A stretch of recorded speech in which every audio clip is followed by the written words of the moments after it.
ଜୟ ଜଗନ୍ନାଥ ସାଙ୍ଗମାନେ, ଦେଖନ୍ତୁ ମୁଁ ଆଜି ପୁରା ଏକଦମ ରେଡ଼ି ହେଇଯାଇଛି ଆଉ ଥରେ ଆମର ହରିହାଟ ଯିବା ପାଇଁ।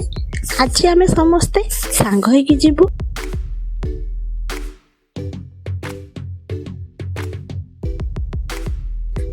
ଦେଖନ୍ତୁ ମୋ ଝିଅ ତା ବାପାଙ୍କ ଜୋତା ଧରି କେମିତି ବୁଲୁଛି।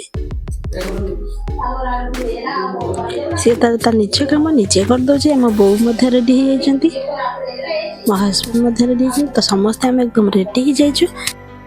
ଏବେ ଆମେ ପହଞ୍ଚିଗଲୁ ଆମର ହରିହାଟ ମେଳା। ତ ରାତିରେ ପ୍ରବଳ ଜୋରେ ଭିଡ଼ ହେଉଛି ବୋଲି ଆମେ ଟିକେ ସନ୍ଧ୍ୟା ପୂର୍ବରୁ ଆମେ ଆସିଛୁ। ଆରାମସେ ବୁଲିବାଲିକି ଭିଡ଼ ପୂର୍ବରୁ ଆମେ ପଳେଇବୁ ଘରକୁ।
Pas de soleil, pas de soleil.